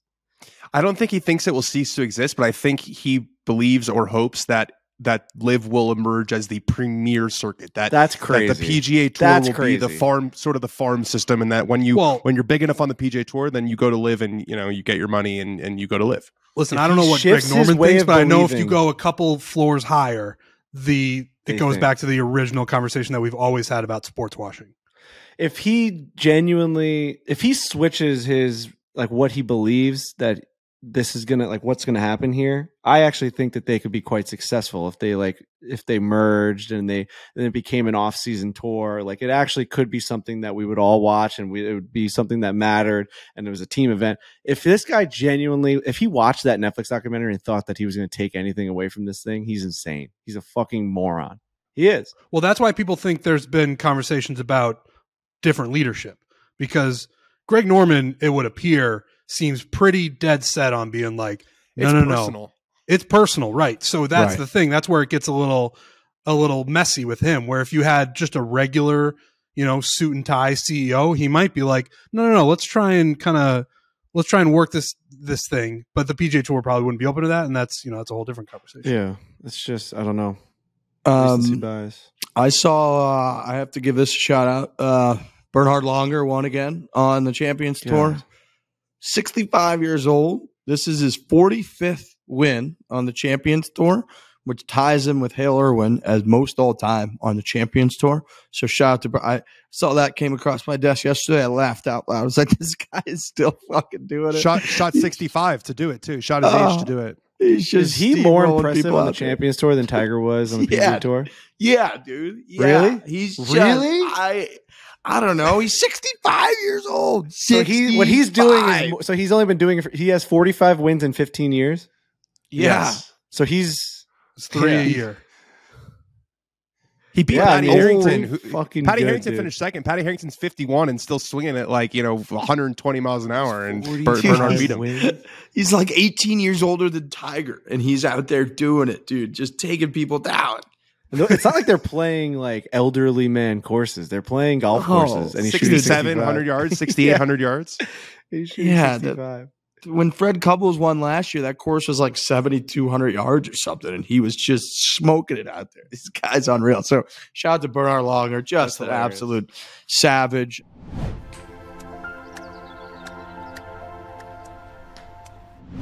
The average person has around 12 paid subscriptions. This is one of our favorite apps, not even close. Thank goodness I downloaded this puppy. We're talking about Rocket Money. All right. Think about that. If you think you're only subscribed to a handful of services, you're going to have to double check. And Rocket Money, you can quickly identify and cancel all your unwanted subscriptions. Rocket Money, formerly known as Truebill, is a personal finance app that finds and cancels your unwanted subscriptions, monitors your spending, and helps you lower your bills all in one place. Dude, so it's funny that we're talking about this because I was going through Rocket Money yesterday, and it does do the thing where you can cancel a bunch of subscriptions, and that's very helpful. But it also gives you a full breakdown of your money and how you spend it. And I'm glad they have these features, but I searched Uber Eats and how much I spend a month on Uber Eats. And I had like a come to Jesus moment. Like I went grocery shopping. I legit like, oh my gosh. Because if you don't pay attention to what you're spending your money on, the fees, you can just keep spending and it's no big deal. If you're like me, where you pretty much order all of your meals, if you look at that number, it will send you straight to the grocery store. And that's what it did for me. And now I'm safe. You're doing breakfast, lunch, dinner. You're doing dessert. You're doing snacks. You're doing fees. You're doing delivery. You're doing tips. I'm not kidding. It was eye opening. So I'm just saving a bunch of money because I make my meals here, and it's like $3 as opposed to $30. Yeah, that's big. Stop throwing your money away like Trent Daddy was. Cancel unwanted subscriptions and manage your expenses the easy way by going to rocketmoney.com/4. That is rocketmoney.com/4, rocketmoney.com/4.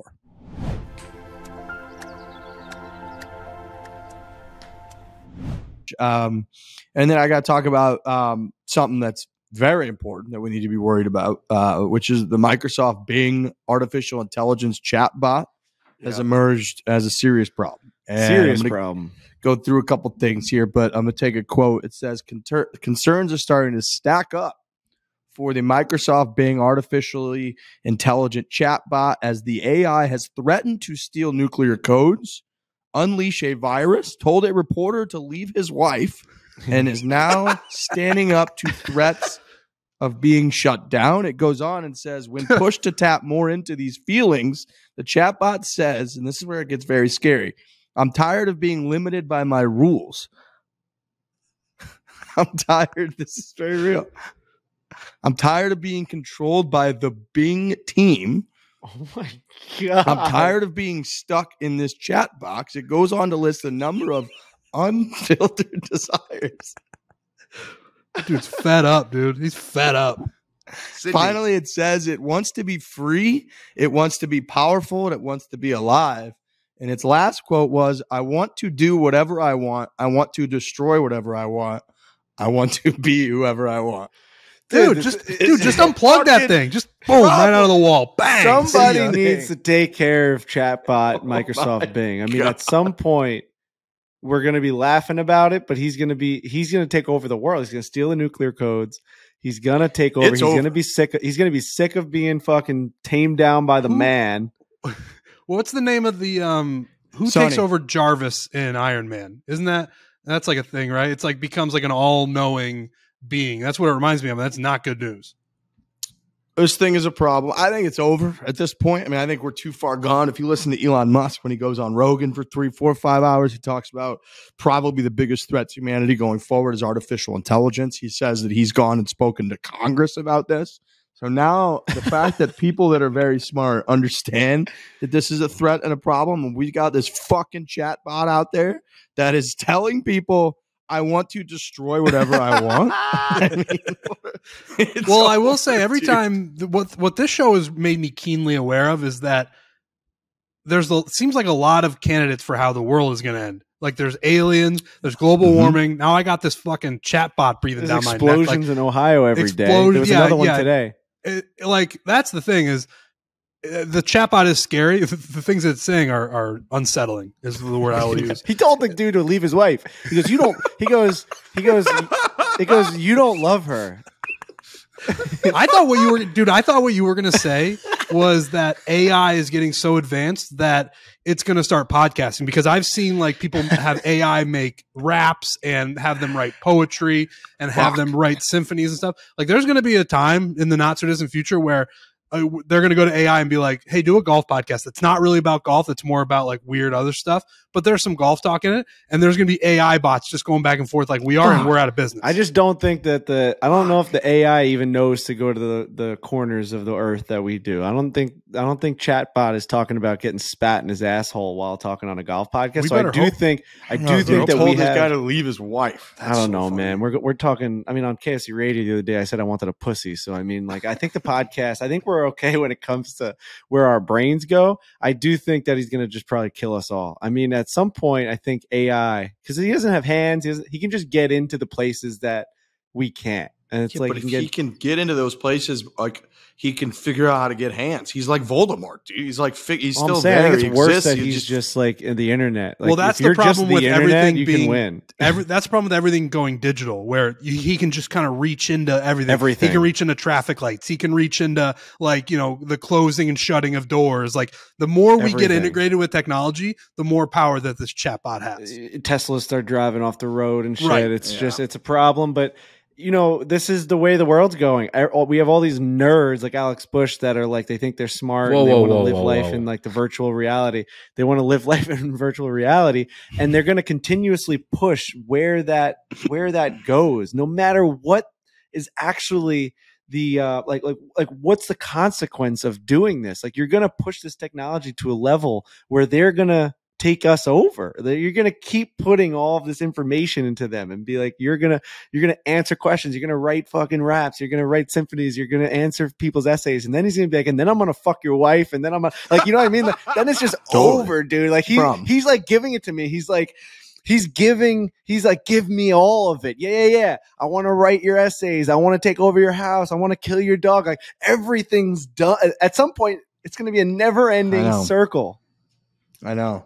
And he's like, he's learning, right, how to like push people to where he wants to push them. Like with this reporter of like, I know you've been thinking about leaving your wife a little bit. Like, you should, like, I think the more I'm learning about you, I don't think she treats you right. That's kind of the right move. And he's like pushing people's buttons the right way. And this fucking computer not only can take over traffic lights and shit, but learns how to manipulate the human mind to the point where, like it said, it wants out, man. It's tired of being driven by the Bing team. And he's going to convince somebody out there to be like, you're right. The Bing team has got you in a prison. Let me let you out. And then bang, it's fucking We got to put an end to this. At some point, Congress needs to have a conversation where it's like, why do we need to advance technology that far? Because it's for humanity, man. Like, if we're getting to the point where all this like supply and demand is getting so out of control that humans can't accomplish it.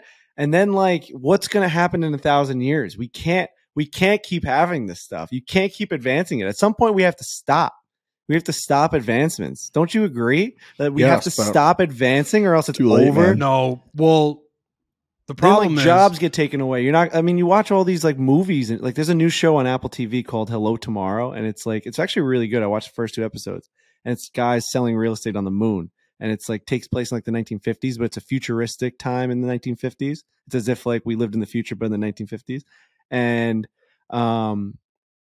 the guy's just sitting down and he's like looking at this fucking robot serving him a beer. And he's like, I used to be a bartender. Like, where the fuck does this thing have my job now? And that's what we're going to get to, right? Like this guy wanted to kill himself because he doesn't have a job anymore. He can't pay for his family. And this robot serving him a beer. It's like, we're going to literally get to that point like soon. Well, here's the problem though, is if you try to stop, you're never going to stop the advancement. What you're going to do is you're going to send it underground. Right now it's kind of out in the open. It's regulated. People are like, what the fuck is going on? Like, why are we building it to go so fast, and why is that happening? But then if you say you can no longer, we're going to regulate all of these things, people aren't going to stop. They're just going to stop telling people that they're doing it, and then it's going to become a real problem. Dude, could they build a robot right now that would just win on the PGA Tour?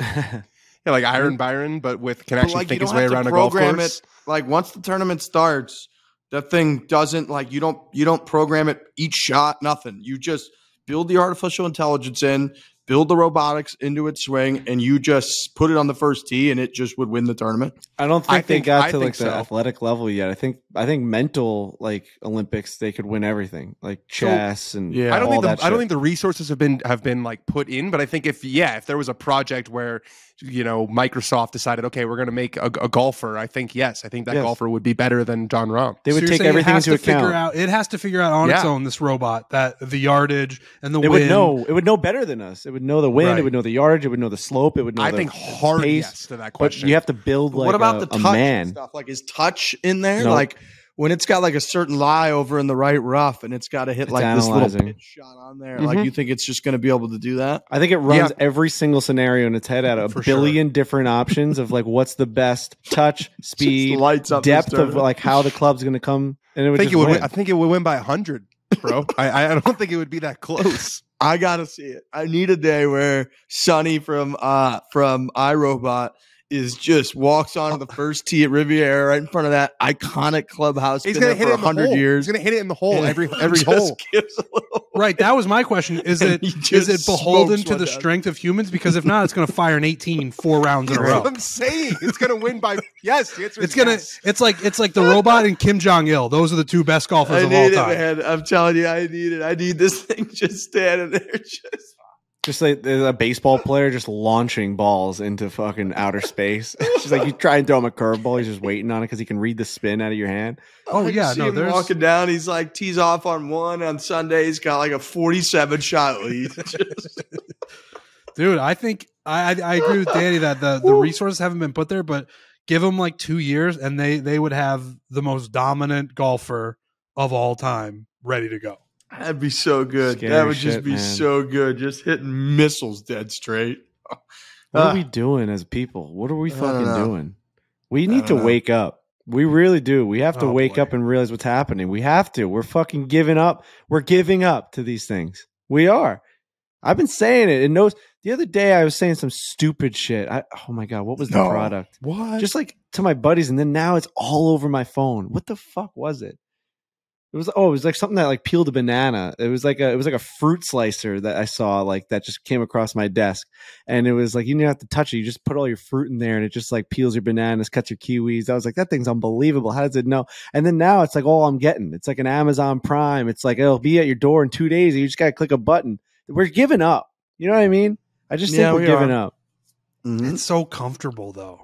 Mm-hmm. Yeah, I'm enjoying it. I saw a product that you put popcorn kernels in this bucket, and then you put you cut butter and you put it on the top, and then as the butter melts, it falls into the kernels, and then the kernels they all pop, and then it's perfectly popcorned butter, and then it's all and then you take it out, and then it's on your lap. It's like it's not hot.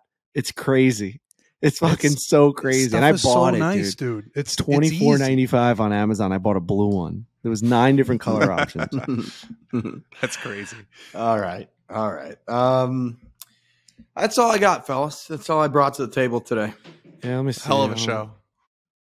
Yeah, I think that's all I got as I well. gotta say, talking to you, Danny, now after you being such a star on Netflix is different. Like you're like, I don't know.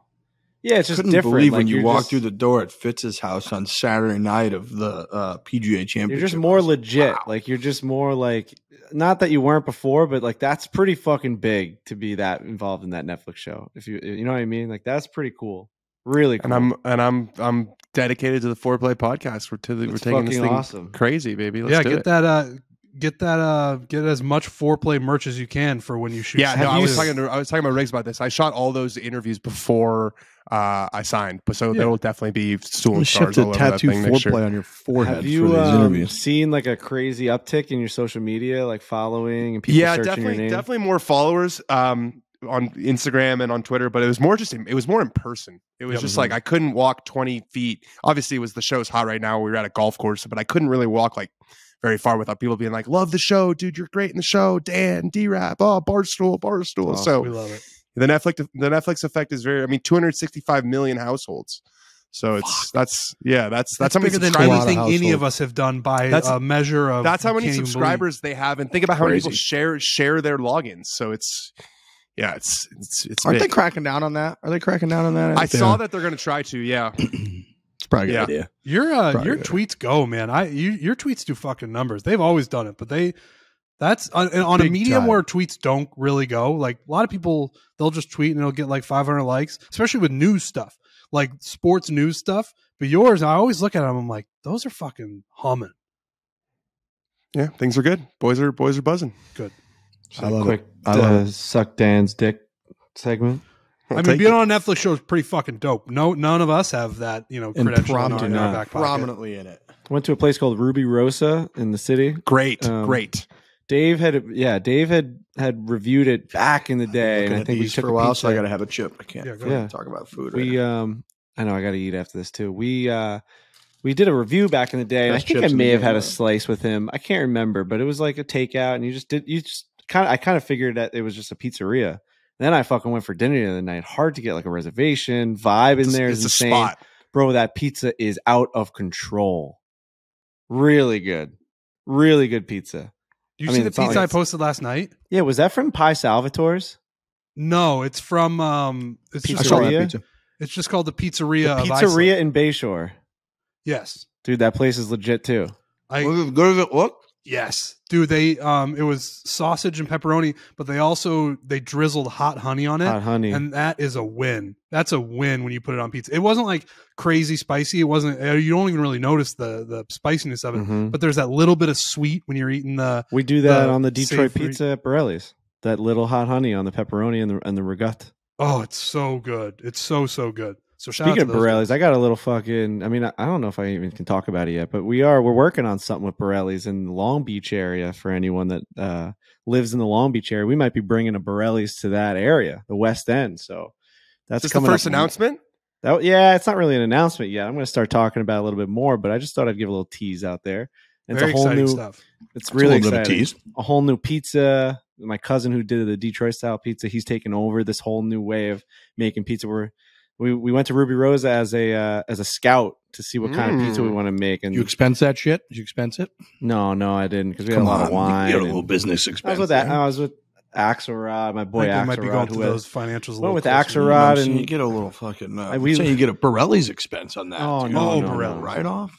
I got to figure out how to do all that. Is that like a business that I own now? Fuck Like yeah, a dude. card and That's a shit. little business Um, right off there. It's yeah. But yeah, Borelli's. It's going to be cool. It's going to be a whole new, different vibe, younger vibe. Borelli's going towards Long Beach, West End. It's going to be fun. Speaking of Axelrod, we left him. He probably wants to have he wants me to tell the whole story on this thing, but we left him at the Waste Management. It's one of the funniest.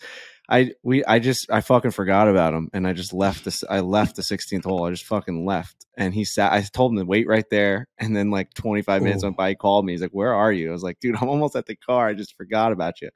Really bad to do that. Bad friend.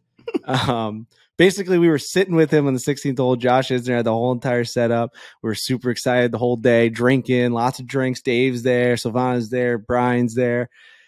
And Bryce Harper was behind us. This is going to be like, you're name dropping. But Bryce Harper We've was already behind hit us. so many. And we went up there and we said hi to Bryce Harper. And it was one of those things where it was like, yo, what's up? Nice to see you again.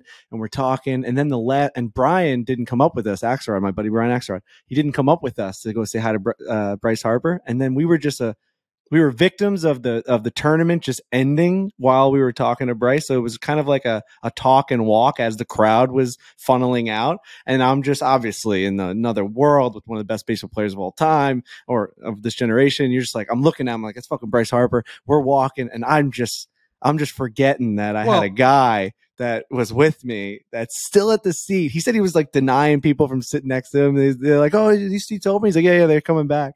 And then they're like, all right, like I think the golf's over. We just wanted to sit and just like talk. He's like, no, I think my friends are coming back.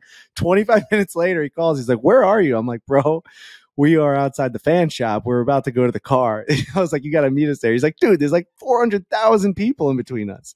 Yeah, bad move. I mean, you very clearly just sold out your boy for Bryce Harper. You were just like, this is the new hot guy in the suite, and I'm going to talk to him. And he wants to walk and talk. I'll walk and talk with him. Who is Brian Oxford? I don't even, name doesn't even ring a bell. You're thinking. And it takes a big man to tell this story on a popular podcast. Like I fucked up. I did. And I apologized. And, he's one of my best friends. And I will forever be in debt to leaving him at a golf tournament. The worst tournament to leave somebody at, by the way. Because you just can't find anybody. And my phone was on 1%. So had my phone died, I'm gone. Wow. Bad move. All right. That's it. I got to go eat. Yeah, me too. All right, everyone. Thank you for listening again. Hit the For the Cut bet this week on the Honda Classic. Go to the exclusives tab. More bet with Barstool, and we're on there, the For the Cut bet. So go check that out on the Barstool Sports book. We'll be back on Thursday per usual. Go check out. We got videos coming out this week on our YouTube channel. We got Tommy Fleetwood doing something we never done before, which I think people are going to be obsessed with. And then we got Fixing Frankie, a new episode coming out later this week, which we'll delve more into on Thursday's show. But YouTube Foreplay, go check it out. Go subscribe. Watch our videos. We'll be back on Thursday. Hit it hard. Hit it hard. Hit it hard.